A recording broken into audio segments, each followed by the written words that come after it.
The streets of New York in the 1920s were alive with a strange mixture of opportunity and menace. The city pulsed with the energy of immigrants chasing the American dream, yet beneath the neon lights and booming factories, an underworld thrived, governed by violence, secrecy, and ambition. This was a city where power could be seized overnight, but trust was a luxury few could afford.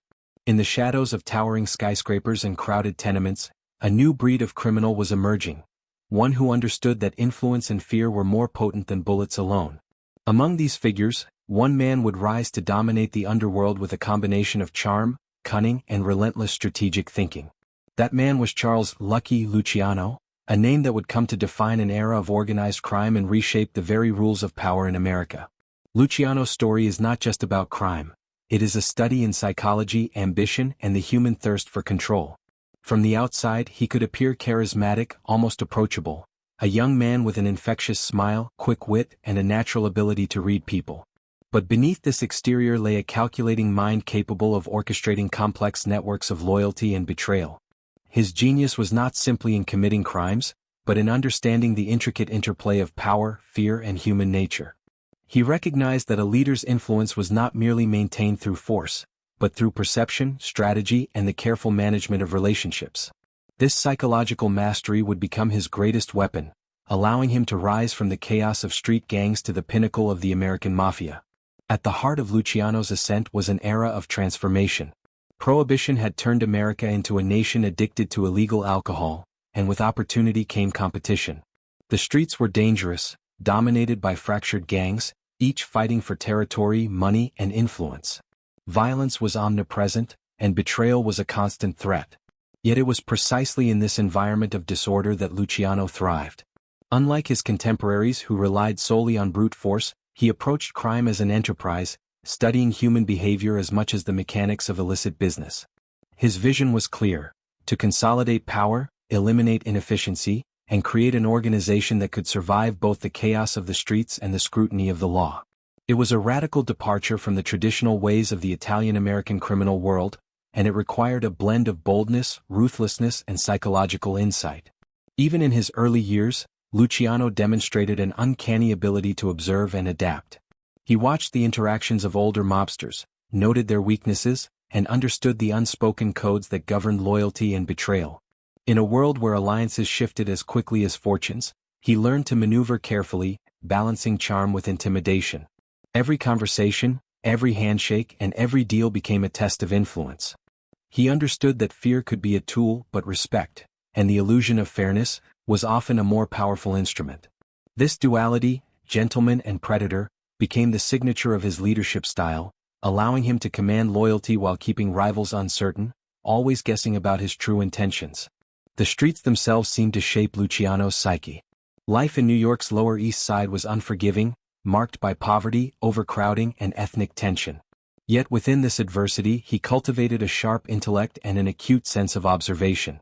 Every encounter was a lesson, every setback a study in resilience. The city's alleys and tenements were more than a backdrop, they were a classroom for understanding human nature in its rawest form. In this environment, Luciano honed the skills that would later allow him to manipulate alliances, negotiate rivalries, and orchestrate power plays that would bewilder even the most seasoned criminals. What made Luciano exceptional was not only his ability to survive but to envision a future beyond survival.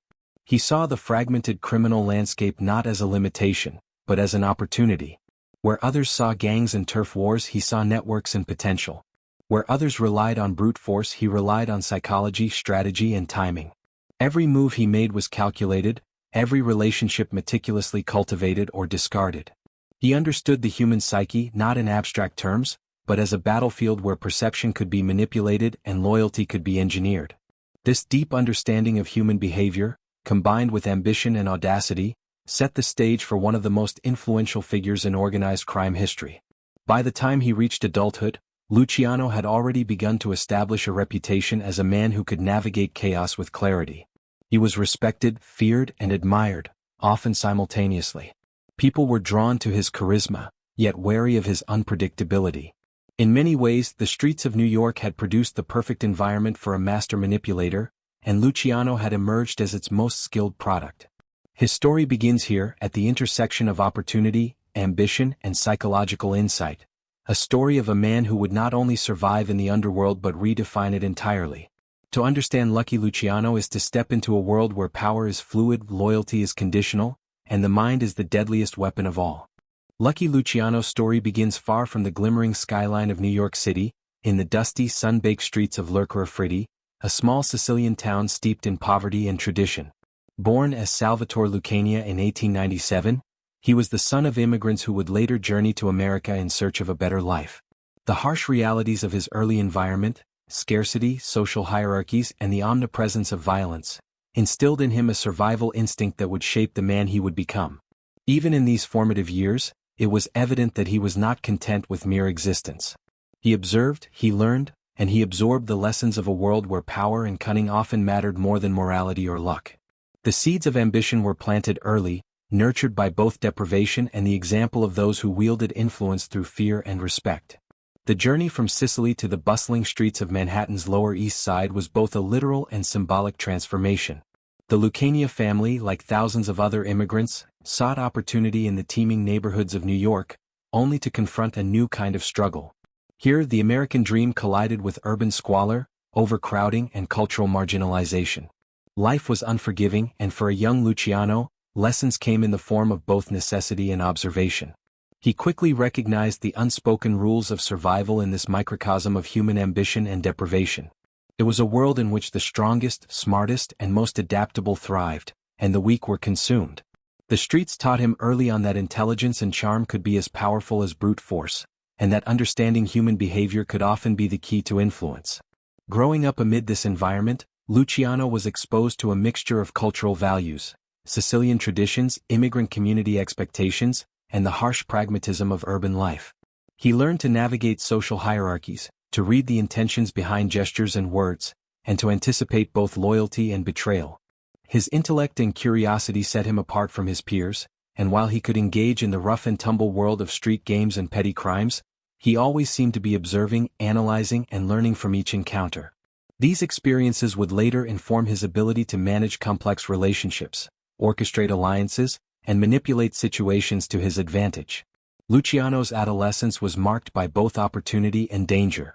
The streets of New York were rife with gangs, each controlling territory and resources with ruthless efficiency. Young boys like him were thrust into a world where violence could erupt without warning, and where loyalty was tested daily. For Luciano, the chaos was not simply a threat, it was a proving ground. He learned to adapt quickly, to recognize patterns of power, and to distinguish between transient alliances and lasting influence. It was here that his early psychological training occurred, not in formal classrooms but in the crucible of survival. He began to understand the importance of perception, reputation, and the careful calibration of fear and respect. These early lessons would become the foundation of his approach to leadership, demonstrating that control often depended more on the mind than on muscle.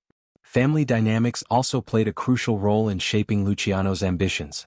The immigrant experience was one of both hardship and aspiration, and he witnessed firsthand the sacrifices his parents made to secure a foothold in America.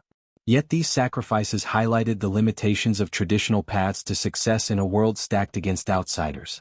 Education and honest work could only carry someone so far. In the harsh reality of the Lower East Side, power and resourcefulness often dictated outcomes more than formal achievement. Luciano internalized this lesson, understanding that ambition required strategy, cunning, and sometimes ruthless decisiveness. The desire to rise above the limitations imposed by birth and circumstance became a driving force, pushing him toward the life of calculated risks and bold maneuvers that would define his later years. Even in his early teens, Luciano displayed traits that would later characterize his criminal genius. He was fearless yet measured, assertive yet charming, capable of negotiating difficult situations with a combination of charisma and subtle intimidation.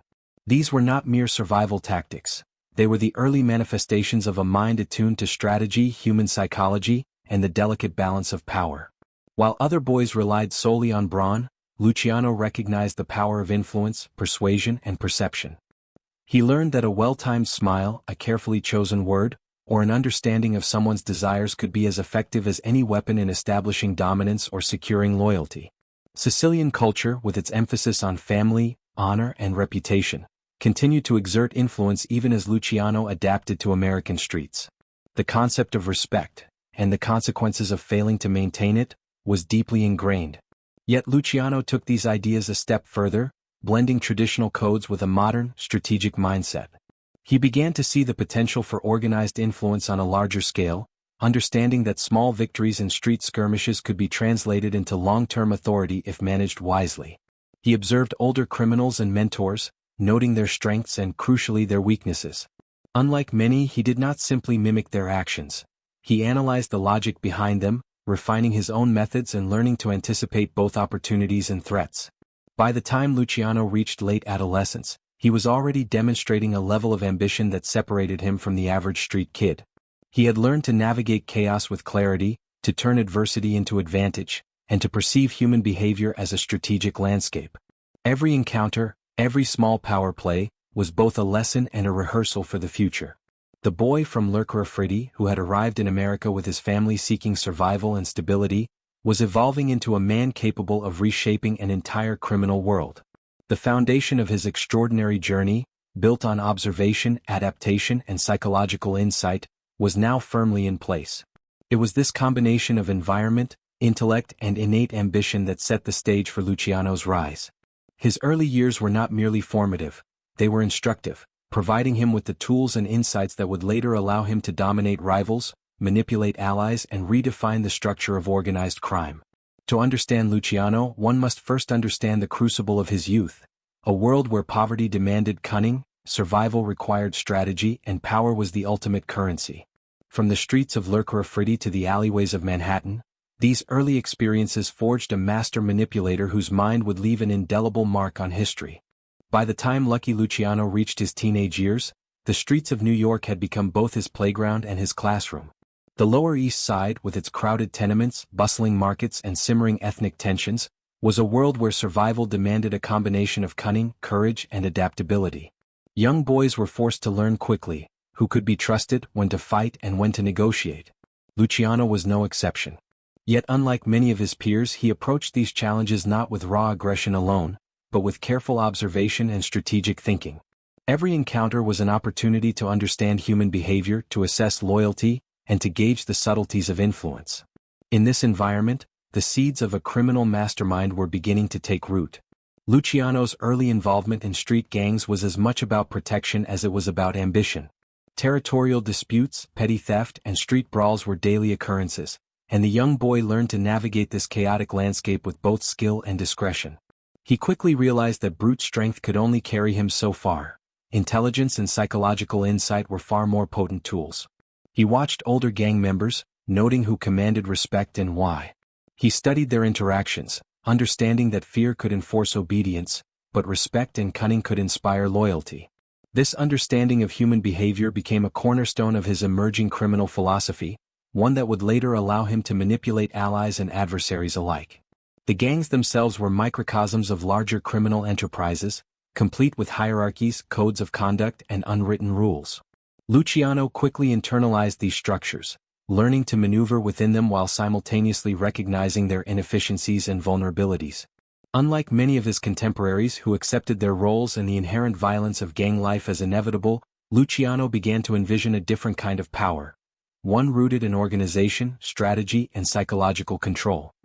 He understood that dominance did not require constant brutality, but rather the careful orchestration of fear, loyalty, and opportunity. This insight distinguished him from the average street thug and foreshadowed the revolutionary approach he would later bring to the American Mafia. Mentorship and observation played critical roles in Luciano's development. He gravitated toward older, more experienced criminals, not simply to emulate them, but to learn the mechanisms of influence and authority. He absorbed lessons in negotiation, intimidation, and alliance building, while simultaneously identifying the flaws and limitations of those around him. Where others saw a world of chaos and survival, Luciano saw a chessboard, with each person representing a potential pawn, knight, or adversary. Even at this young age, he demonstrated an uncanny ability to predict behavior, anticipate threats, and manipulate outcomes to his advantage. These were not impulsive acts, but deliberate exercises in strategy and psychological mastery. School offered little refuge from the lessons of the streets. While education could provide knowledge, it could not teach the practical skills necessary to navigate the treacherous urban landscape. Luciano's real schooling occurred in alleys, social clubs, and makeshift gambling dens, where observation and intuition were constantly tested. Here he honed his ability to read people, understand motives, and negotiate under pressure. Every interaction, whether a casual conversation, a confrontation, or a negotiation, was an opportunity to refine his approach.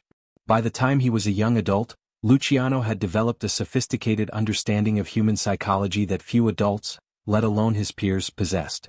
Friendship and loyalty were fluid concepts in the gang environment. Luciano learned early that alliances were fragile and that betrayal could arrive at any moment. This awareness sharpened his instincts and forced him to adopt a dual persona, approachable and charming to some, calculating and ruthless to others. He understood the power of perception and the advantage of keeping adversaries off balance. By carefully managing the image he projected, he was able to cultivate trust where it was useful and inspire fear when necessary. This duality would become a defining feature of his leadership style, allowing him to command loyalty while keeping rivals uncertain and cautious. Luciano's involvement in crime escalated gradually, beginning with minor thefts, gambling, and street-level hustles, before progressing into more organized criminal activities. These early ventures were not merely about making money, they were experiments in understanding power dynamics and testing his capacity for manipulation. He observed how rival gangs responded to threats, how loyalty could be bought or coerced, and how the careful application of intimidation could yield significant results. Each success reinforced his belief in strategy over sheer force and demonstrated the value of patience, planning, and psychological acuity. The streets also provided Luciano with exposure to a diverse cast of characters. Immigrants from Italy, Irish and Jewish gangs, corrupt officials, and everyday New Yorkers struggling to survive. Interacting with such a wide spectrum of people further sharpened his social intelligence. He learned to adapt his approach depending on the audience, to identify weaknesses, and to exploit opportunities. These lessons were critical in shaping his ability to navigate complex networks, negotiate across cultural divides, and build alliances that would later underpin his criminal empire. Violence remained a constant presence, but Luciano's approach was measured. He understood that indiscriminate aggression could destabilize relationships and draw unwanted attention. Instead, he learned to use calculated acts of force to assert dominance when necessary, while relying on strategy and influence to maintain broader control. This disciplined approach distinguished him from other gang members and marked the beginning of his transformation from street-level enforcer to future architect of organized crime. By the time Luciano reached adulthood, he had not only survived the brutality of the Lower East Side but had begun to thrive within it. He had acquired the tools of a master manipulator: acute observation, psychological insight, strategic thinking, and an understanding of loyalty and fear. The chaos of the streets had become his proving ground, shaping his mind, honing his instincts, and preparing him for the challenges that lay ahead. What began as a struggle for survival evolved into the foundation for a career that would redefine organized crime in America. Luciano's street education laid the groundwork for everything that would follow. It was here, amid the noise, poverty, and danger of New York's neighborhoods, that he developed the skills and mindset necessary to rise above the competition. The lessons he learned, about human behavior, strategy, and the delicate balance of power, would serve him well in the years to come, ultimately enabling him to orchestrate one of the most sophisticated criminal empires the world has ever seen. The boy who had once navigated narrow alleys and gang disputes was now on the threshold of a new era, poised to leave a mark on history that would outlast both the city streets and the men who tried to challenge him. By the early 1920s, Lucky Luciano had outgrown the role of streetwise gang member and was beginning to assert himself in the more structured, yet chaotic, world of organized crime. His reputation for intelligence, strategic thinking, and charm had already begun to set him apart from peers who relied solely on brute force.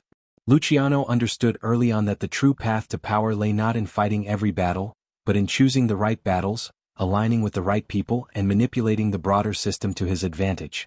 This insight would form the basis of his rise, as he began to navigate the Italian-American Mafia's fractured landscape with a skill that belied his youth. The Mafia of the 1920s was a patchwork of old-world traditions and new-world ambition. Old Sicilian bosses clung fiercely to codes of loyalty and ritualized authority, relying heavily on violence to enforce their dominance. Young, ambitious figures like Luciano were seen as opportunists or upstarts, challenging established hierarchies. Yet he recognized that the old ways, while respected, were inefficient in a city booming with opportunity and conflict.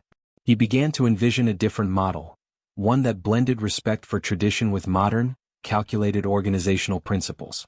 His approach was methodical, First, understanding the existing power structures, then finding gaps and weaknesses he could exploit. Luciano's early associations with established mob figures provided both mentorship and opportunity. He aligned himself with influential figures, learning the inner workings of the organization, while subtly testing their weaknesses. Unlike other ambitious upstarts who relied solely on violence, Luciano approached alliances as investments. He carefully observed the motivations of allies and rivals alike, identifying who could be trusted, who could be manipulated, and who was expendable. This dual approach, combining observation with decisive action, allowed him to navigate the treacherous landscape of the underworld with a precision that few could match. One of Luciano's defining talents was his ability to anticipate human behavior. He could gauge when loyalty was genuine, when fear was motivating obedience, and when deception was at play. This psychological acuity became a core element of his strategy. In every negotiation, confrontation, or deal, Luciano analyzed not only the immediate situation but also the broader implications for alliances, reputation, and influence. This strategic foresight allowed him to act decisively in moments that might have paralyzed others. By blending patience with opportunism, he began to distinguish himself as a leader capable of shaping outcomes rather than merely reacting to events. The rise of prohibition in 1920 created unprecedented opportunities for ambitious criminals. Illegal alcohol became the lifeblood of organized crime, and control of bootlegging operations promised both wealth and influence. Luciano recognized that the fragmented structure of the Mafia at the time was ill-suited to capitalize on this new era of opportunity. Rival factions fought over territory, often undermining profits and exposing themselves to law enforcement scrutiny. Luciano's vision was different. He saw the potential to consolidate operations, broker peace among factions, and create a more disciplined, business-oriented model of crime. His ability to mediate disputes, enforce agreements, and balance competing interests positioned him as a rising power capable of transforming the underworld. Central to Luciano's approach was the creation of strategic alliances. He cultivated relationships across ethnic and criminal lines, understanding that power was strongest when reinforced by collaboration rather than isolation.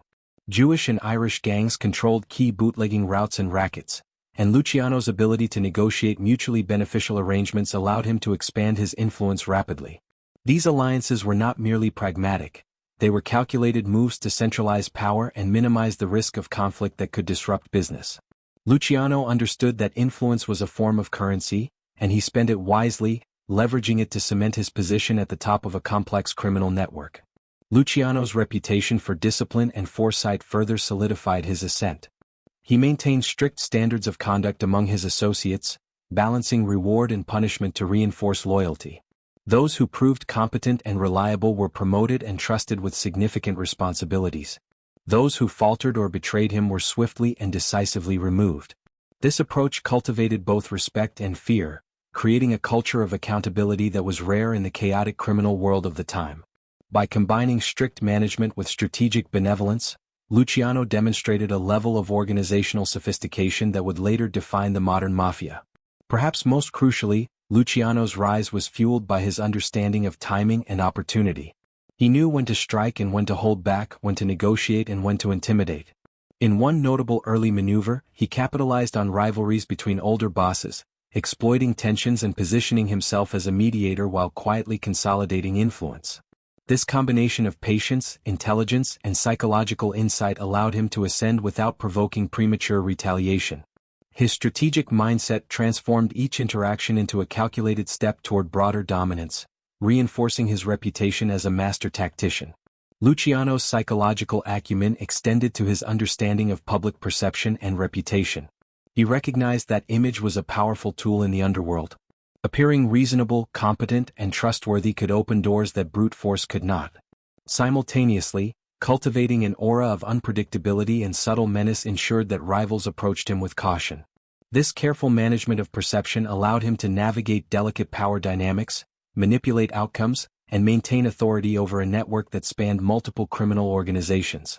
By the mid-1920s, Luciano had moved beyond street-level influence to become a central figure in New York's mafia landscape. He was no longer merely a participant in crime. He was a strategist, architect, and manipulator. His rise was characterized not by single acts of violence but by a continuous series of calculated moves designed to expand his influence, consolidate power and position himself as an indispensable figure within the underworld. Every relationship, alliance, and decision reflected his growing mastery of both human psychology and organizational strategy. What distinguished Luciano from other rising mobsters was his visionary approach. While others remained trapped in the traditional, often short-sighted methods of gang leadership, Luciano imagined a mafia that could operate like a corporation, efficient, disciplined, and adaptable. He saw beyond the immediate gains of territorial disputes and petty conflicts, focusing instead on long-term dominance and systemic control. This ability to combine short-term tactics with long-term strategy was the hallmark of his genius, setting the stage for his later transformation of organized crime in America. By the end of this phase of his life, Luciano had not only survived the treacherous environment of New York's criminal world but had begun to define it on his own terms.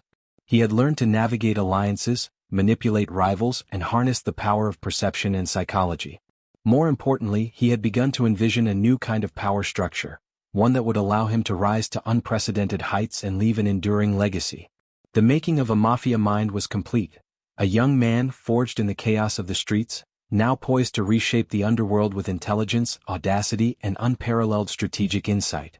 Luciano's story, up to this point, is a testament to the power of observation, psychological insight, and calculated ambition. From street gangs to influential alliances, from observation to action, every step in his rise demonstrates a mind meticulously attuned to the mechanics of power. He had become more than a participant in crime.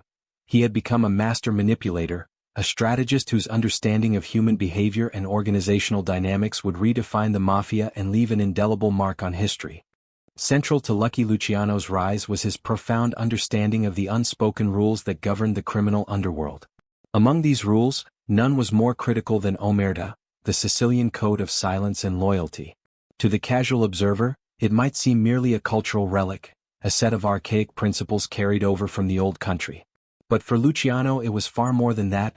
It was a psychological tool, a framework for controlling people and shaping behavior. He understood that power in the underworld was not only maintained through wealth and force but also through the careful management of fear, respect, and secrecy.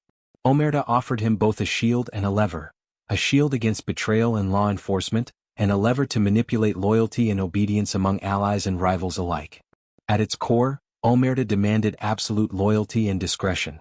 Breaking the code could mean social death, or physical death. But Luciano's genius lay in his ability to interpret the code not as a rigid doctrine, but as a tool for strategic manipulation. He knew that people feared consequences far more than they respected rules.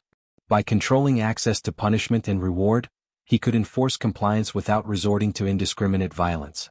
Those who demonstrated loyalty were rewarded with trust, opportunity, and protection, while those who faltered faced swift, decisive consequences. In this way, omerta became more than a moral guideline. It became a psychological system that shaped behavior, encouraged strategic alliances, and ensured stability within his growing network. Luciano also understood the subtle psychological balance between fear and respect. While many mobsters relied primarily on intimidation and brutality, Luciano combined these with charisma, calculated generosity, and personal charm. He made allies feel valued, giving them a sense of purpose and importance within the organization. At the same time, he maintained an aura of unpredictability and authority that discouraged disobedience. People followed him not merely because they feared punishment, but because they recognized his ability to reward and protect those who served his vision. This dual approach, carrot and stick, was revolutionary in the criminal world and helped Luciano consolidate power in a way that brute force alone never could. Omerta also provided a psychological framework for managing betrayal, one of the constant threats in the underworld. In a world where loyalties were fragile and rivalries lethal, Luciano developed a keen ability to detect disloyalty early, manipulate potential traitors, and neutralize threats before they could grow. By leveraging the moral weight of the code, he created a culture in which individuals were constantly aware that their actions had consequences.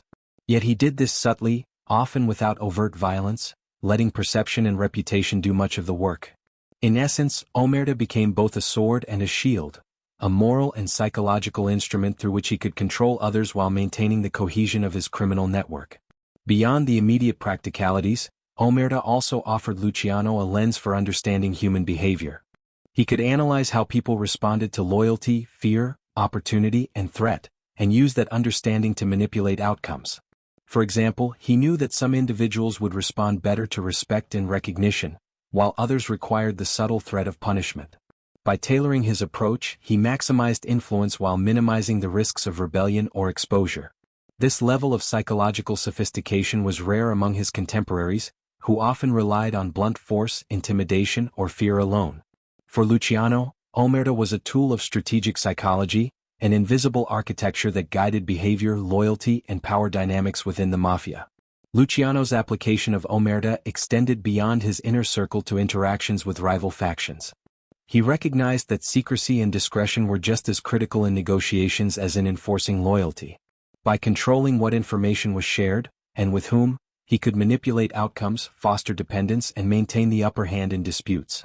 Rivals might trust him or underestimate him, but the combination of calculated transparency and concealed strategy allowed him to operate several steps ahead of everyone else. This was not mere cunning, it was a sophisticated understanding of social engineering, applied in the brutal, unpredictable context of organized crime. Another critical aspect of Luciano's use of omerta was his understanding of reputation as power. In the Mafia, perception often carried as much weight as action.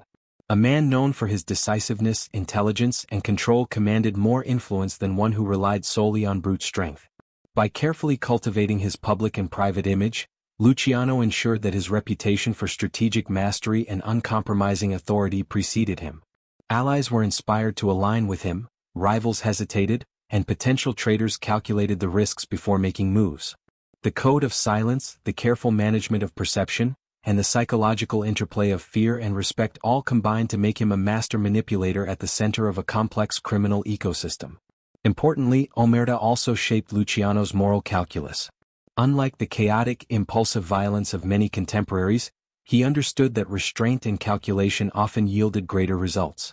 The code provided a framework within which he could weigh risks and rewards, manipulate relationships, and achieve objectives with minimal unnecessary conflict. Loyalty became a currency, fear a tool, and information a weapon. This disciplined approach not only solidified his control but also allowed him to expand influence across multiple factions, ethnic groups, and criminal enterprises, creating a cohesive and far-reaching network that would define the Mafia for decades. In many ways, Luciano's use of omerta was as much psychological as organizational. He recognized that human behavior could be guided by invisible levers: respect, fear, opportunity, and moral obligation. By controlling these levers with precision, he was able to shape the environment around him, dictate terms, and maintain cohesion in a volatile world. While violence remained a threat, it was rarely the first tool he employed. Instead, he leveraged the code, human psychology, and the careful calibration of incentives and consequences to maintain dominance. Through this lens, it becomes clear that Luciano was more than a gangster, he was a psychologist of power. Omerta was not merely a cultural tradition or a code of silence. It was a framework for understanding, predicting, and manipulating human behavior. It provided him with a system to navigate the dangerous waters of organized crime, balance fear with respect, and build a network bound not just by force, but by carefully engineered loyalty. By mastering the psychological dimensions of the underworld, Luciano transformed omerta into both a strategic tool and a moral compass, ensuring that every decision reinforced his growing authority. Ultimately, the psychological code that guided loyalty, secrecy, and obedience became one of Luciano's most potent weapons. It allowed him to consolidate power, manipulate rivals, and maintain control over a sprawling network of criminal enterprises. Through omerta, he could inspire devotion, instill fear, and shape outcomes with a subtlety and precision unmatched by his contemporaries. This sophisticated interplay of loyalty, fear, and strategy would become a defining characteristic of his leadership, laying the foundation for the transformation of the Mafia from a collection of violent gangs into a disciplined, business-oriented empire. By the mid-1920s, Lucky Luciano had not only mastered the psychological dimensions of power through omerta, but he was also beginning to transform the Mafia from a loose network of violent gangs into a disciplined, business-oriented organization. While many of his contemporaries saw crime as a series of isolated operations, territorial disputes, street-level rackets, and opportunistic thefts, Luciano envisioned something far more ambitious. He understood that the chaos and fragmentation that characterized organized crime in New York were vulnerabilities to be exploited. If properly structured, the underworld could operate with the efficiency and cohesion of a corporation, capable of generating immense wealth while minimizing risk. Luciano's revolutionary idea was the creation of a governing body for organized crime, the Commission. This concept would redefine the Mafia and cement his place as its architect. The Commission was designed to act as a council of the most powerful crime families, a forum where disputes could be negotiated, territories delineated, and business ventures coordinated. Rather than relying solely on violence to resolve conflicts, the Commission provided a mechanism for diplomacy, negotiation, and collective decision-making. This innovation was unprecedented. It replaced the traditional model of solitary, territorial bosses with a cooperative framework that allowed for greater profitability and stability, while still preserving each family's autonomy. Implementing this vision required both political acumen and strategic ruthlessness. Luciano had to navigate a world of entrenched bosses who were suspicious of change and deeply protective of their power. To bring them on board, he relied on a combination of persuasion, alliances, and subtle intimidation. He demonstrated the value of collaboration, showing how coordinated efforts could increase revenue, reduce conflict, and enhance survival in the face of growing law enforcement pressure. At the same time, he did not hesitate to remove obstacles when persuasion failed. The combination of diplomacy and decisiveness allowed him to consolidate influence while positioning himself as an indispensable figure within the Mafia hierarchy. The Commission also reflected Luciano's visionary approach to criminal enterprise. He understood that power was not merely a matter of street dominance. It required structure, accountability, and clear hierarchies. By establishing rules for conflict resolution, profit sharing, and inter-family cooperation, he created a framework that reduced unpredictability and inefficiency. This system allowed rival families to coexist peacefully, while centralizing authority in a way that made it easier for Luciano to maintain influence over the entire network. In essence, he transformed a fragmented criminal landscape into a coordinated system capable of long-term strategic planning. Luciano's organizational genius extended beyond the creation of the Commission. He was meticulous in building his inner circle, selecting associates not just for loyalty, but for competence, intelligence, and reliability. Each member was assigned a role that matched their skills, from managing bootlegging operations to enforcing discipline within the ranks. This approach was revolutionary in a world where nepotism, brute force, and impulsive decision-making had traditionally governed criminal operations. Luciano treated the Mafia like a business, understanding that operational efficiency, strategic planning, and human resource management were as critical to success as force and intimidation. The success of the Commission also depended on Luciano's ability to mediate between diverse factions and cultures. New York's criminal underworld was ethnically and culturally fragmented, with Italian, Jewish, and Irish gangs controlling different sectors of the city. Luciano recognized that alliances across these groups were essential for large-scale operations, particularly in bootlegging, gambling, and labor racketeering. He cultivated relationships with non-Italian gang leaders, negotiating mutually beneficial arrangements while ensuring that his own influence remained paramount. This skill at cross-cultural negotiation reflected a sophisticated understanding of power dynamics and human behavior, allowing him to expand his reach far beyond the Italian-American Mafia. Luciano's vision was not only structural but also strategic. He understood that long-term survival depended on minimizing exposure to law enforcement while maximizing profit. The Commission provided a centralized framework for managing risk, coordinating operations, and enforcing discipline. By controlling who had access to sensitive information, monitoring compliance, and swiftly addressing threats or breaches of trust, Luciano created an organization that was both resilient and adaptive. This strategic foresight allowed the Mafia to thrive in an era of intense scrutiny, competition, and social change. Another aspect of Luciano's organizational genius was his focus on specialization and delegation. He recognized that one person could not control every aspect of a criminal empire. By delegating operational responsibilities to trusted lieutenants, he ensured that the organization could function efficiently while maintaining centralized strategic oversight. Each subordinate was accountable, yet empowered to execute their role, creating a balance of control and autonomy that maximized productivity and minimized risk. This approach mirrored modern business management principles, demonstrating Luciano's ability to think several steps ahead of both his peers and his enemies. The creation of the Commission also marked a shift in the balance of power within the Mafia. By positioning himself as a mediator, innovator, and strategic thinker, Luciano elevated his status above traditional bosses who relied primarily on personal charisma or brute strength. His influence was no longer tied solely to territory or personal muscle. It was institutionalized, embedded within the very structure of organized crime. This innovation ensured that his authority was both respected and enduring, providing a foundation for the vast empire he would continue to build in the decades to come. Importantly, the commission was not just a mechanism for profit, it was a psychological tool. By formalizing rules and creating a forum for negotiation, Luciano reduced uncertainty, instilled discipline and reinforced loyalty. Members of the commission and affiliated families recognized that cooperation, compliance, and strategic alignment were essential for survival and success. This subtle psychological influence, combined with fear of consequences for betrayal, allowed Luciano to maintain control over a sprawling network of criminal enterprises with remarkable efficiency.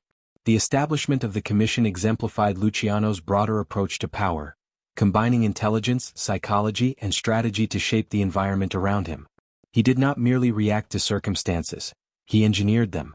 By creating systems, enforcing rules, and managing relationships, he transformed the underworld from a chaotic battlefield into a sophisticated organization capable of sustained dominance. His vision, foresight, and ability to implement structural innovation distinguished him not just as a successful mobster, but as a revolutionary figure in the history of organized crime. In retrospect, the creation of the commission was the moment when Luciano transitioned from a rising figure to a true architect of the Mafia.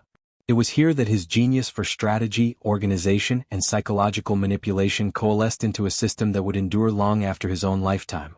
By combining the lessons of his youth, his understanding of human behavior, and his innovative approach to structure and governance, Luciano had built more than an empire. He had built a legacy. The underworld was no longer a fragmented landscape of violence and mistrust.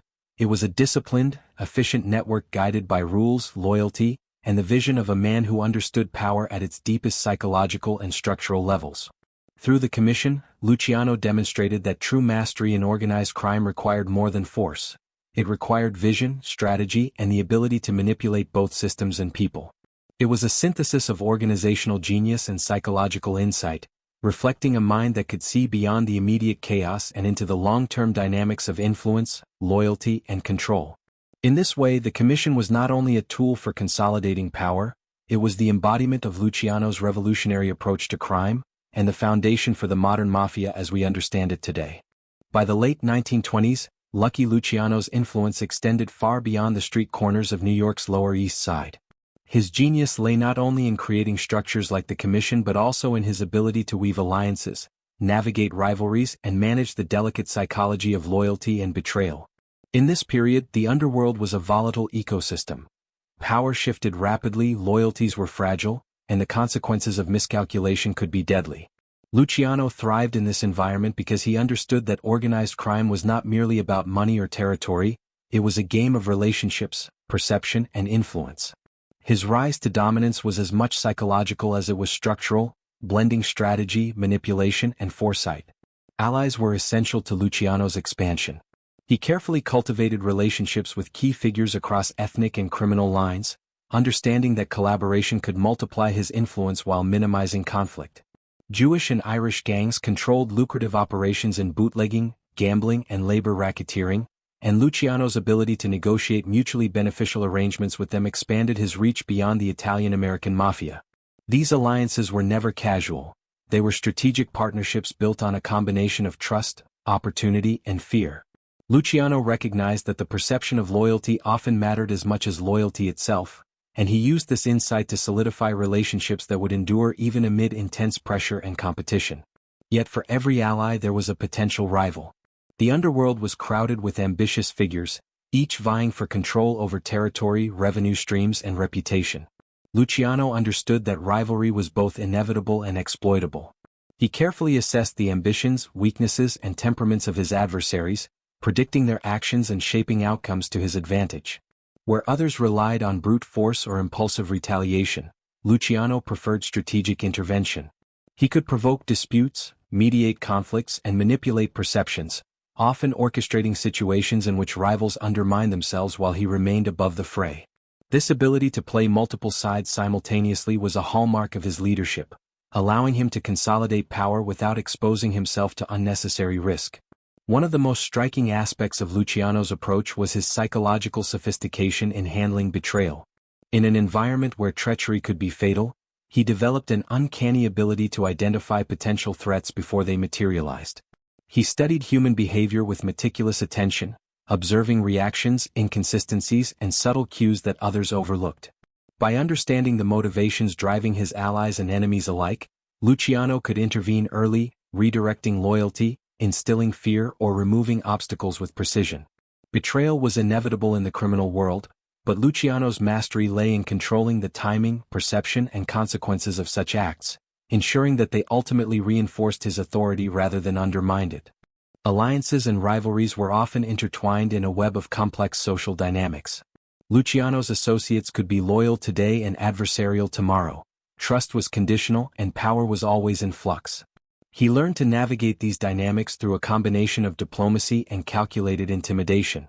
By maintaining relationships with both friends and potential foes, he could mediate disputes, broker deals, and manage tensions that might otherwise erupt into violence.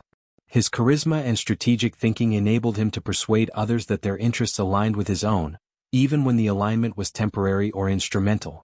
This ability to balance cooperation and control allowed him to expand his influence while keeping rivals uncertain, cautious, and off balance. The period also witnessed Luciano's growing command over illegal enterprises and the people who operated them. By strategically placing loyal lieutenants in positions of authority across gambling, bootlegging, and labor rackets, he created a network that could generate massive wealth while remaining responsive to his directives. He carefully monitored operations, reinforced discipline, and ensured that those who demonstrated competence were rewarded with trust and autonomy. This approach created an ecosystem of mutual benefit. Subordinates thrived when the organization succeeded, and Luciano maintained control without micromanaging every detail. His leadership style demonstrated a sophisticated understanding of human motivation and organizational psychology, long before these concepts became formalized in business theory. Rivalries, however, were never far away. Figures such as Joe Masuria and Salvatore Maranzano represented significant challenges, each controlling formidable factions within the Mafia and threatening to disrupt Luciano's carefully orchestrated plans. These rivalries were not merely territorial, they were psychological battles, tests of reputation, strategy, and influence. Luciano approached these conflicts with patience and foresight, calculating risks and manipulating both friends and foes to ensure outcomes that favored his long-term objectives. In many cases, his ability to remain 2 steps ahead of competitors allowed him to neutralize threats before they escalated into open conflict. The interplay between allies and enemies was also deeply reflective of human psychology.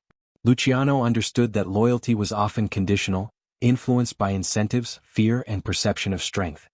He leveraged this understanding to structure relationships in a way that encouraged cooperation while discouraging defection. Trust was carefully cultivated, fear was subtly administered, and perception was skillfully managed. Those who aligned with him believed they had chosen wisely. Those who opposed him quickly learned the costs of miscalculation. In this environment, Luciano's control extended beyond immediate enforcement. It was embedded in the beliefs, expectations, and decision-making processes of everyone around him. Another critical dimension of this period was Luciano's ability to foresee and exploit emerging opportunities. The Prohibition era was rife with profit potential, but it was also fraught with risk, competition, and law enforcement scrutiny. Luciano's alliances provided access to critical resources, information, and operational networks. By coordinating across multiple factions and ethnic lines, he was able to maximize efficiency and profit while minimizing exposure. This strategic orchestration of human and material resources demonstrated a level of operational sophistication rarely seen in the underworld at the time, highlighting his unique combination of intelligence, foresight, and psychological acumen. Luciano's success during this period also hinged on his capacity for calculated ruthlessness. While he could charm, negotiate, and inspire loyalty, he did not hesitate to remove threats decisively. Assassinations, intimidation, and strategic violence were not impulsive acts. They were calculated measures designed to reinforce authority, eliminate competition, or send a clear psychological message to others. In this way, violence became another tool in his broader strategy of power, used sparingly, precisely, and with maximum effect. This disciplined approach distinguished him from contemporaries who relied predominantly on brute force, demonstrating a sophisticated understanding of both human behavior and organizational dynamics. By the end of this period, Luciano had solidified his position as a central figure in New York's criminal underworld. He had demonstrated an unparalleled ability to balance alliances and rivalries, loyalty and betrayal, fear and respect. His network spanned multiple criminal enterprises, ethnic groups and territories, yet remained cohesive and strategically aligned. More importantly, he had established a psychological framework that ensured his influence extended beyond mere physical control. People acted in ways that reinforced his power because they believed it was in their interest to do so. Allies and enemies were no longer just individuals or factions. They were part of a complex ecosystem of influence that Luciano could navigate, manipulate, and shape at will.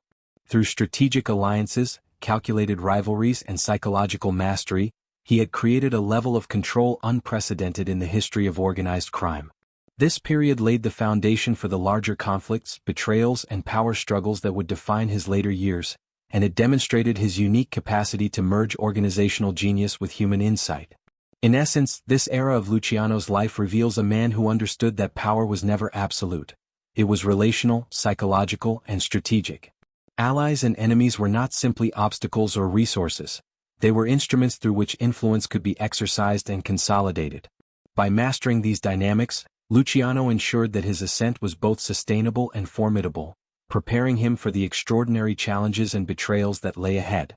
The story of his alliances and rivalries is therefore not merely a tale of crime, it is a story of psychological insight, strategic brilliance, and the human dynamics that define power itself.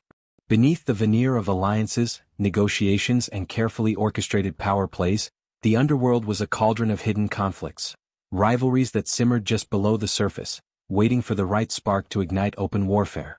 Lucky Luciano, now a rising architect of the Mafia, understood that survival in this environment required more than influence or intelligence. It demanded acute situational awareness, calculated risk-taking, and the ability to anticipate chaos before it struck. The period known as the Hidden War was not a single battle or public confrontation. It was a series of covert struggles, betrayals, and maneuverings fought in shadows, whispers, and clandestine meetings. This was the crucible in which Luciano's strategic genius and psychological acuity were tested to their limits.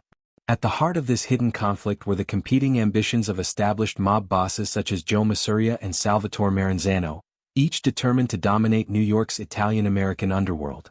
These figures represented entrenched power, steeped in old-world traditions and accustomed to wielding authority through intimidation, fear, and strict adherence to hierarchy.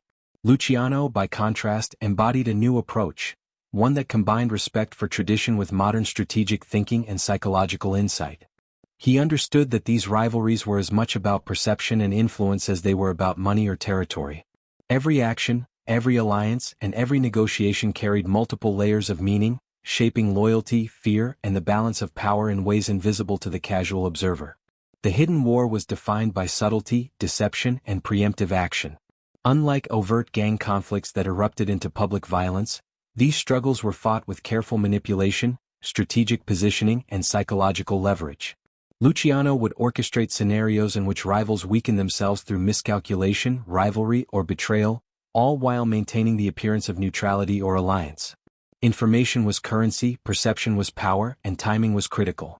Every meeting, every conversation, and even every gesture could carry implications that determined the survival or downfall of allies and adversaries alike. One of the critical aspects of this period was Luciano's ability to anticipate the ambitions and reactions of others. He studied his rivals with the same meticulous attention he had once applied to street-level gangs, observing their behaviors, understanding their motivations, and predicting their next moves. This allowed him to act not reactively, but proactively, shaping the battlefield before it could destabilize his operations. In the chaos of the Hidden War, Luciano's foresight became a decisive advantage. While others were caught off guard by sudden betrayals or shifting alliances, he remained several steps ahead, positioning himself to capitalize on mistakes or exploit vulnerabilities. The Hidden War also highlighted the psychological dimension of loyalty and fear. In an environment where betrayal could be fatal, Luciano mastered the delicate balance between trust and intimidation. He inspired loyalty among those who aligned with him by rewarding competence, providing protection, and cultivating a sense of shared purpose. At the same time, he projected an aura of authority and unpredictability that discouraged disloyalty. This dual strategy, mixing psychological incentives with subtle threat, allowed him to maintain cohesion within his network, even as tensions escalated around him. Every individual in his orbit became acutely aware that allegiance was a strategic choice, one that could advance their interests if carefully managed, or destroy them if neglected. Perhaps the most dangerous element of the hidden war was the interplay between public perception and covert action. The broader society, law enforcement, and rival gangs were all watching, and any overt display of weakness could trigger immediate consequences. Luciano understood that maintaining the illusion of control and stability was as important as actual power.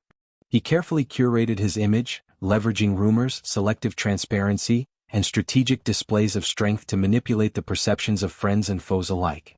In doing so, he created a psychological environment in which his rivals constantly second-guessed their own strategies, while allies felt compelled to maintain alignment with his vision.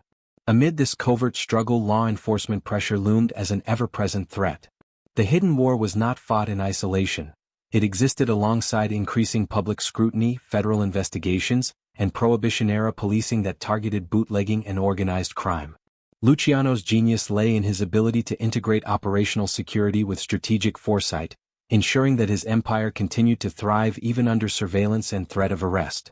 He compartmentalized operations, delegated responsibility, and maintained layers of insulation between himself and potentially incriminating activities. In this way, he could wage psychological and organizational warfare while minimizing the risk of legal exposure, a balancing act that few of his contemporaries could achieve.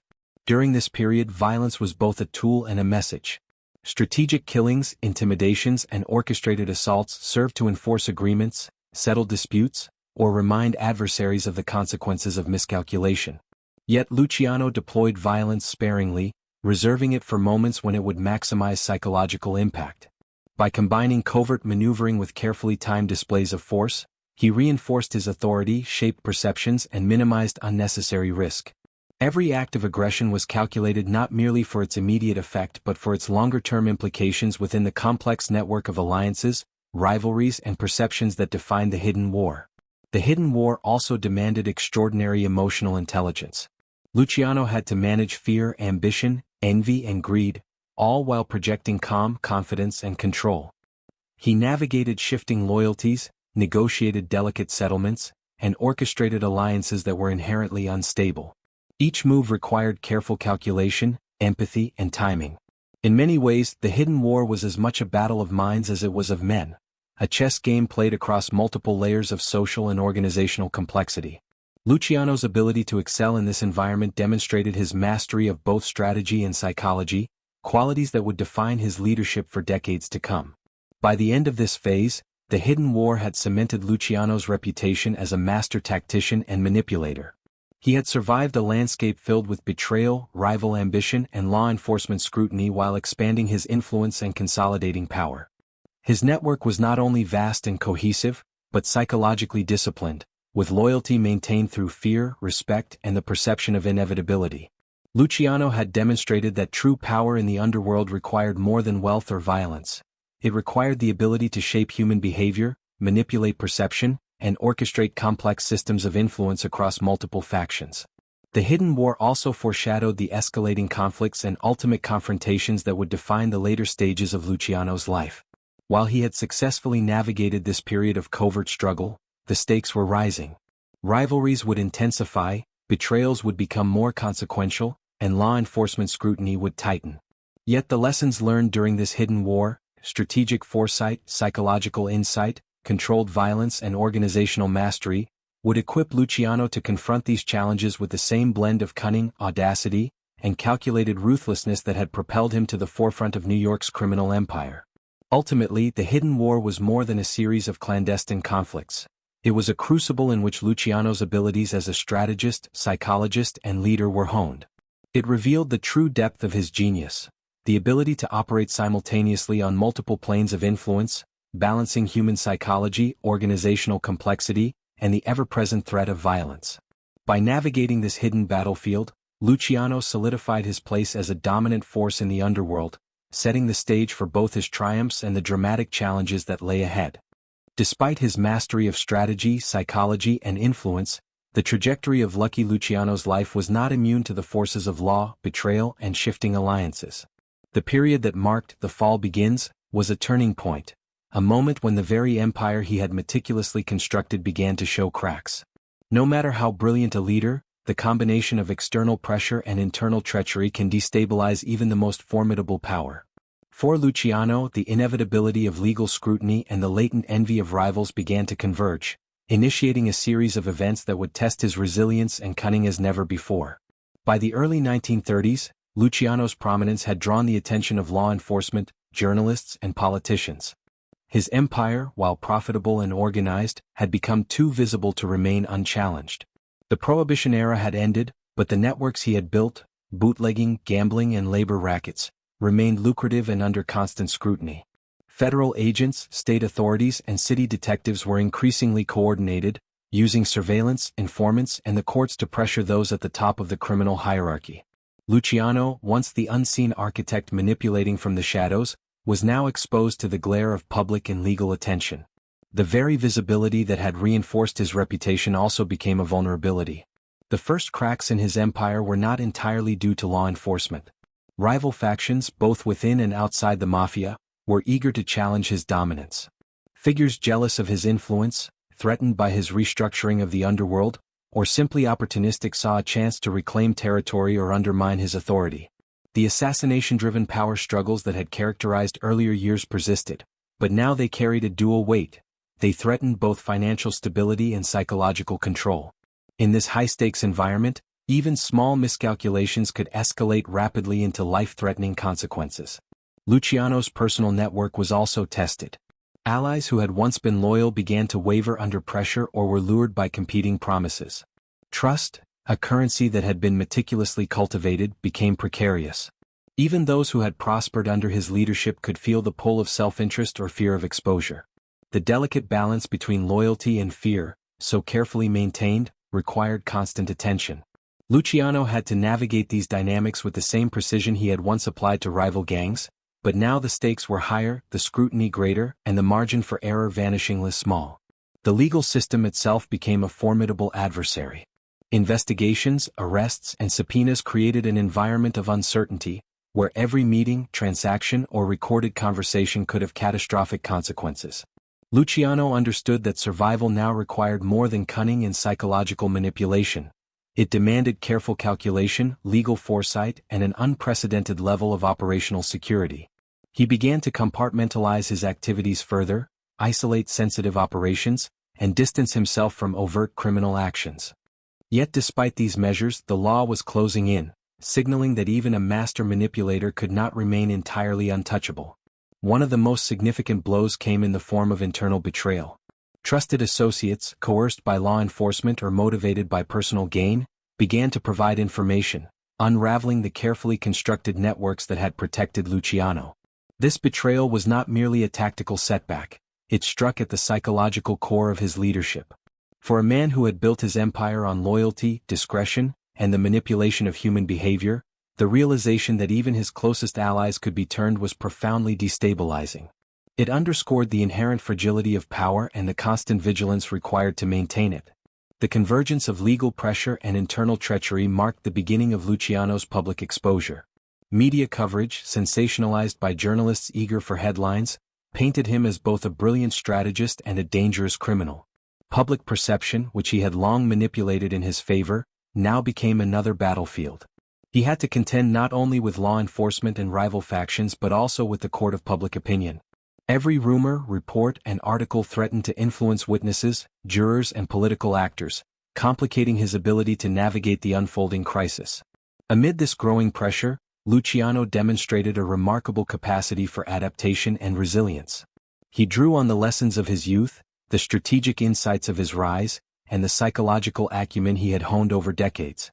He began to anticipate the moves of law enforcement, preempt the actions of rivals, and reinforce loyalty among those still aligned with him. Yet adaptation was only partially effective. The forces arrayed against him were multifaceted, relentless, and increasingly coordinated.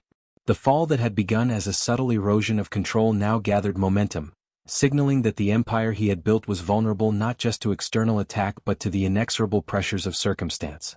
Luciano's response to this period was both tactical and psychological. He understood that maintaining composure, projecting confidence, and managing perception were critical to preserving influence and minimizing panic among allies. Even as investigations intensified and betrayals emerged, he continued to operate with calculated precision, making decisions designed to preserve as much of his power and network as possible. This phase of his life illustrates the interplay between external threats and internal psychology, revealing the dual challenge of defending an empire while managing the human dynamics upon which it rested. The fall also had a profound emotional dimension. For a man whose identity had been defined by control, cunning, and mastery over both people and circumstances, the realization that he could be constrained, outmaneuvered, or betrayed was deeply unsettling. The pressures of law, betrayal, and public scrutiny tested his resilience, forcing him to confront vulnerabilities he had long managed through strategy and perception. In many ways, this period represents the collision between the human and the mythic. The man who had orchestrated an empire now faced forces that could not be entirely controlled. As arrests loomed and pressure mounted, Luciano's fall became increasingly inevitable. Yet even in this period of crisis, his actions reflected the same combination of strategic foresight and psychological manipulation that had defined his rise. He maneuvered to protect his interests, anticipate threats, and maintain influence over remaining operations. The fall, therefore, was not a sudden collapse but a gradual erosion of control, a slow unspooling of an empire that had been built on intelligence, discipline, and manipulation. In hindsight, the beginning of Luciano's fall highlights a critical truth about power. It is fragile, relational, and contingent. Even the most brilliant strategies, carefully cultivated networks, and sophisticated psychological manipulations are vulnerable to betrayal, legal pressure, and shifting circumstances. Luciano's experience during this period serves as a stark reminder that mastery in the underworld requires constant vigilance, adaptability, and the humility to recognize that no empire is impervious. Ultimately, The Fall Begins is not merely a tale of setbacks or arrests. It is a study in the limits of control and the inevitability of vulnerability. For lucky Luciano, a man whose life had been defined by strategy, cunning, and psychological insight, this period represented both a personal and professional reckoning. It was the moment when the forces he had long managed, the law, human ambition, and betrayal, coalesced to challenge him in unprecedented ways. How he responded, adapted, and endured in the face of this pressure would define the next phase of his life and influence the legacy of the criminal empire he had created. The culmination of Lucky Luciano's legal and criminal struggles came in the form of his trial and sentencing, a moment that would define not only his public image but also the fate of his empire. After years of carefully orchestrated operations, alliances, and covert maneuvering, Luciano found himself facing the full weight of the legal system. His trial was more than a judicial proceeding. It was a high-stakes drama, a spectacle that drew national attention, and a decisive turning point that tested the resilience of the man who had long thrived in the shadows. For the first time, Luciano's genius for manipulation and strategy would be measured against the law, the media, and the shifting allegiances of those who once served him. The charges against Luciano were severe, reflecting the reach and influence of his criminal enterprises. He was accused of running a vast network of prostitution, gambling, and racketeering operations, orchestrated with a precision that mirrored corporate management. Law enforcement, emboldened by public outrage and political pressure, sought to dismantle his empire and make an example of its architect. Prosecutors presented evidence meticulously compiled from informants, surveillance, and seized documents, painting a portrait of a man whose power extended from the streets of New York to the inner workings of multiple criminal factions. The courtroom became a stage on which the mythology of Lucky Luciano, his intelligence, ruthlessness, and ambition, was laid bare for the public to witness. From the outset, Luciano approached the trial as a psychological battlefield. He understood that perception could be as influential as the facts presented. Every gesture, tone, and response was calculated to convey composure, intelligence, and a subtle defiance that would shape how jurors, reporters, and the public perceived him. In a world where reputation was currency, the courtroom became another theater in which he could exercise influence. Yet even as he navigated this complex landscape, the sheer weight of evidence and the intensity of public scrutiny made it clear that this was a challenge unlike any he had faced before. Media coverage of the trial amplified its stakes, turning Luciano into both a symbol of organized crime and a public fascination. Newspapers sensationalized the proceedings, emphasizing lurid details of his operations and personal life. Headlines painted him as a criminal mastermind, a ruthless don, and a figure of both fear and fascination. This attention heightened the pressure on jurors, prosecutors, and even his own associates. The trial was no longer merely a matter of legal proceedings. It was a battle for narrative, a struggle to control the story of Luciano's life and legacy in the public eye. Every statement, every courtroom exchange, and every strategic silence contributed to the unfolding drama. Despite his calculated composure, the trial marked the beginning of a turning point in his empire. Allies who had once operated with impunity under his direction were now exposed to scrutiny, some turning against him or cooperating with authorities.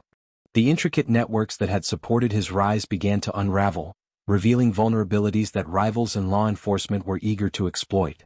This period underscored the delicate balance of loyalty and fear upon which his power had rested. When the pressures of law and survival became overwhelming, even the most loyal allies could waver. The trial also highlighted the psychological dimension of justice in Luciano's world. For a man accustomed to controlling perception and manipulating behavior, the courtroom presented an unfamiliar dynamic. He could not simply eliminate threats, negotiate in shadows, or rely on fear alone. Every move required careful navigation of legal rules, jury psychology, and public perception. Luciano had to adapt his mastery of human behavior to a system designed to limit influence, testing both his ingenuity and his resilience. The courtroom became a proving ground, demonstrating the limits of power in a world governed by law rather than loyalty. Ultimately, the verdict was a harsh blow. Luciano was convicted and sentenced to a lengthy prison term. The decision was both a personal and professional reckoning, signaling the first significant fracture in the empire he had built. Yet even in this moment, Luciano's strategic mind remained active. He recognized that imprisonment, while limiting his physical freedom, did not necessarily end his influence. By carefully managing relationships, delegating authority, and maintaining the perception of control, he could continue to exercise power from behind bars. The trial, in this sense, was both a fall and a transition, a shift from open dominance to covert oversight. The courtroom drama also had profound implications for the public and political narrative surrounding organized crime. Luciano's trial became a symbol of both the menace of the Mafia and the effectiveness of law enforcement. Politicians used the case to demonstrate toughness on crime, while the media framed it as a clash between modern law and traditional underworld power. For Luciano, this narrative was another element to manage. He understood that perception extended beyond personal reputation to influence how allies, rivals, and authorities interacted with him in the aftermath of conviction. Even in defeat, he sought to turn public scrutiny into a tool, shaping the narrative to his long-term advantage. The sentencing also served as a psychological turning point for Luciano. The combination of public exposure, legal defeat, and the loss of autonomy forced a confrontation with his vulnerabilities. For a man whose life had been defined by control, calculation, and influence, imprisonment was both a physical and emotional challenge. Yet his response was emblematic of his enduring resilience. He began to think strategically about life behind bars, recognizing that influence could be maintained, alliances could be managed, and power could persist even under constraint. The trial and sentence, while a formal defeat, became a new theater in which Luciano's genius could be applied. In hindsight, the trial and sentencing reveal a critical truth about power. It is never absolute, and it is always subject to external pressures. Even the most brilliant strategist must contend with forces beyond control: legal institutions, public opinion, and the shifting loyalties of allies. Luciano's experience demonstrates that downfall is often gradual, emerging from a convergence of pressure points rather than a single catastrophic event. Yet it also highlights the resilience of a mind capable of adaptation, calculation, and psychological mastery, qualities that allowed him to survive and continue influencing the criminal world despite formal confinement. The trial, therefore, was more than a legal process. It was a defining chapter in the story of Luciano's life and legacy. It exposed the vulnerabilities inherent in power, tested the limits of his strategic and psychological abilities, and set the stage for the next phase of his life, one in which control, influence, and cunning would continue to operate behind bars and through intermediaries. It was a dramatic reminder that the architecture of an empire, no matter how sophisticated, can be challenged by forces both internal and external.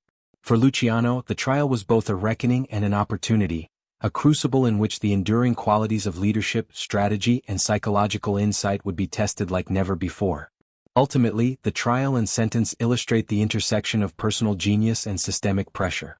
Luciano's rise had been marked by innovation, strategic foresight, and psychological mastery. His fall, beginning with legal confrontation, revealed the vulnerabilities and limits of even the most carefully constructed power. Yet it also demonstrated his capacity to adapt, survive, and continue shaping the world around him. The courtroom became both a site of judgment and a stage for demonstrating resilience, a place where the man and the myth of Lucky Luciano collided in dramatic, irrevocable ways. Even behind the cold, unyielding walls of prison, Lucky Luciano's influence did not wane. While most would have assumed incarceration marked the end of his empire, Luciano understood that power transcends physical freedom. For a man whose life had been defined by strategy, psychological manipulation, and organizational genius, imprisonment presented a new kind of challenge, a test not of brute force but of subtle control, influence, and the capacity to operate under constraint. Within the confines of a cell, he began to exercise a form of power that was as sophisticated and calculated as any he had wielded on the streets of New York. Luciano's first challenge behind bars was maintaining control over his network. The Mafia's operations, bootlegging, gambling, labor rackets, and unions, were still lucrative and complex. Yet without direct oversight, they were vulnerable to mismanagement, betrayal, and law enforcement infiltration. Luciano responded by delegating authority with precision, ensuring that trusted lieutenants continued to execute his directives while maintaining accountability. He cultivated a system of communication, using intermediaries, coded messages, and strategic meetings to project influence despite his physical confinement. This ability to maintain operational control without direct presence was a testament to both his foresight and his deep understanding of human behavior. The psychological aspect of power became particularly crucial in this environment. Prison could have easily reduced a man's authority to insignificance. It could have broken morale, eroded loyalty, and exposed vulnerabilities. Luciano, however, leveraged perception as a tool. By projecting calm, confidence, and continued influence, he reinforced the idea that his power extended beyond the prison walls. Associates and subordinates were acutely aware that decisions, punishments, and opportunities still flowed from him, even if mediated through others.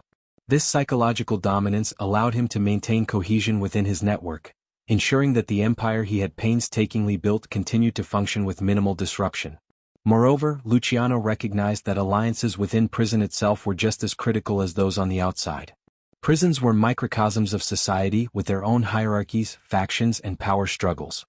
He navigated these dynamics with the same careful calculation that had guided his rise, identifying influential inmates, establishing mutually beneficial relationships, and subtly reinforcing his authority. By controlling perception and cultivating strategic relationships, he transformed potential threats into assets, ensuring that his environment remained manageable and that his influence was felt even in captivity. One of Luciano's most remarkable strategies behind bars was his ability to influence the outside world through political and legal channels. While imprisoned, he developed relationships with politicians, law enforcement officials, and even public figures who could facilitate favorable outcomes. This was not mere bribery or coercion. It was a calculated understanding of leverage and reciprocity. Luciano knew that the perception of utility, influence, or cooperation could be more valuable than direct confrontation. By positioning himself as someone who could provide assistance or insight, he maintained relevance and influence, turning confinement into a strategic vantage point rather than a limitation. The period of incarceration also demonstrated Luciano's capacity for long-term strategic thinking. Whereas others might have reacted impulsively to confinement or sought immediate escape, Luciano focused on the broader horizon. He considered the empire he had built, the legal challenges he faced, and the political opportunities that might arise. Every relationship, decision, and communication was evaluated in terms of its impact on the sustainability of his influence and the future of his network. Prison, in his view, was not a full stop. It was a pause, an environment in which he could continue to consolidate power, manage risk, and prepare for eventual release or alternative strategies. Luciano's continued control behind bars also relied on careful manipulation of perception among his associates. He understood that influence was reinforced by belief, the belief that he remained in command, that decisions emanated from him, and that loyalty to him remained paramount. He maintained visibility through intermediaries, strategic communications, and carefully orchestrated actions that reminded associates of his ongoing authority. This psychological reinforcement ensured that even without direct oversight, the operational and relational structures he had built continued to function effectively. The interplay of fear and respect remained central to his strategy. Subordinates understood that loyalty and competence would be rewarded, while disloyalty or failure would have consequences, even if they were mediated through proxies. By maintaining this balance, Luciano ensured that the culture of his organization, discipline, obedience, and strategic alignment, persisted despite the physical separation imposed by prison. The principles that had guided his rise, the combination of psychological insight, operational discipline, and strategic foresight, remained active and effective, proving that true power is as much about perception and influence as it is about physical presence. In addition, Luciano's incarceration provided a unique perspective on vulnerability and adaptability. He had spent decades navigating risks, rivalries, and power dynamics in the underworld. Prison introduced a new variable, one that tested resilience in ways external threats could not. He learned to operate under constraints, to maximize influence with minimal resources, and to negotiate the complexities of a controlled environment. This period strengthened his understanding of systemic power, human psychology, and the ways in which influence can be projected across boundaries, lessons that would shape his decisions in exile and in the later stages of his life. Luciano's experience behind bars also highlighted the continuity of his empire. While others may have assumed that imprisonment would signal a decline, his organization continued to operate efficiently, maintaining revenue streams, enforcing discipline, and executing strategic decisions. This continuity reflected both the robustness of the structures he had built and his ability to maintain psychological dominance over people who executed operations on his behalf. In essence, Luciano demonstrated that influence could be sustained across distance, time, and constraints, reinforcing the idea that power is not solely physical but systemic, relational, and psychological. Ultimately, the period known as power behind bars illustrates a profound truth about Luciano's genius. He was not merely a man of street-level dominance or violent intimidation. He was a strategist, a psychologist, and an architect of influence. Prison, far from ending his authority, became another stage upon which he could demonstrate mastery. Through delegation, strategic alliances, psychological manipulation, and foresight, he maintained control, preserved loyalty, and ensured that the empire he had built remained functional and formidable. Even in confinement, Luciano exemplified the principles that had defined his life: the meticulous orchestration of people, perception, and power, transcending circumstance and physical limitation. After years of imprisonment, Luciano faced exile to Italy in 1946, removed from the city and empire he had meticulously built. Italy, recovering from World War II, was politically unstable and under surveillance, a stark contrast to the streets of New York where he had exercised power. Yet, exile did not diminish his influence. Luciano leveraged relationships with allied authorities and political figures, positioning himself as a valuable intermediary. Even from afar, he guided operations, brokered alliances, and maintained the loyalty of his associates in the United States. Exile forced Luciano into reflection.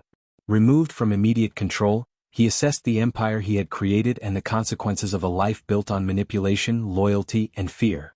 He realized that true power could transcend geography. It was relational, dependent on perception, and reinforced through strategic communication.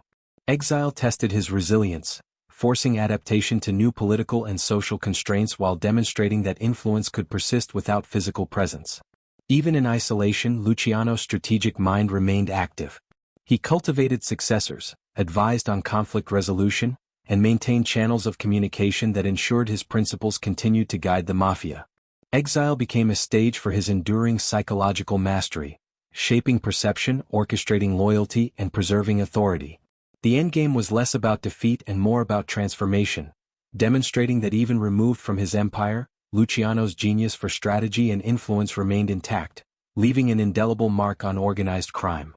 Lucky Luciano's legacy extends far beyond wealth or violence. He revolutionized the Mafia by introducing centralized organization, the commission, and systems that minimized conflict while maximizing efficiency. His brilliance lay in blending strategy, psychology, and operational discipline, transforming chaotic street gangs into a structured, profitable network. Loyalty and fear were tools of management, applied with precision to maintain cohesion and enforce authority. Luciano's approach to criminal enterprise was innovative, treating illegal operations as organized businesses, with risk management, delegation, and strategic oversight. This professionalization allowed the Mafia to thrive long-term and influenced criminal networks worldwide. Equally significant was his understanding of human behavior. He anticipated rivals, inspired loyalty, and manipulated perception, proving that influence depends as much on psychology as power. Yet his legacy is morally complex. He was ruthless, orchestrating violence and betrayal to maintain control. The myth of Luciano often romanticizes his genius, but the reality encompasses brutality, manipulation, and ethical compromise. His life offers lessons in leadership, strategy, and the fragile nature of power. By studying Luciano, we understand that influence is relational, systemic, and enduring, capable of surviving exile, imprisonment, and even death. The legacy of Lucky Luciano is a story of vision, strategy, and human complexity, a testament to both brilliance and the costs of absolute ambition. Lucky Luciano's story is a study in the dualities of power, brilliance and brutality, loyalty and betrayal, creation and destruction. From his rise in New York's underworld to imprisonment and exile, he demonstrated that influence is relational, psychological, and systemic. Power was never merely physical. It depended on perception, manipulation, and strategic foresight. His life illustrates that genius and vulnerability coexist. Even the most meticulously built empire is fragile, subject to law, betrayal, and circumstance. Yet Luciano adapted, surviving imprisonment, exile, and political scrutiny, maintaining authority through delegation, communication, and psychological mastery. His ability to operate under constraint highlights the enduring principles of leadership and influence. Luciano's legacy is both instructive and cautionary. He reshaped organized crime globally, introduced governance, and professionalized illicit enterprises. Simultaneously, his story reminds us of the moral and human costs of ambition pursued without restraint. His myth and reality coexist. He was a strategist, manipulator, and visionary, yet also a ruthless operator whose choices carried profound consequences. In the end, Luciano's life is more than history. It is a lens to examine human behavior, leadership, and the dynamics of power. His rise and fall, brilliance and darkness, and enduring influence continue to captivate, instruct, and resonate.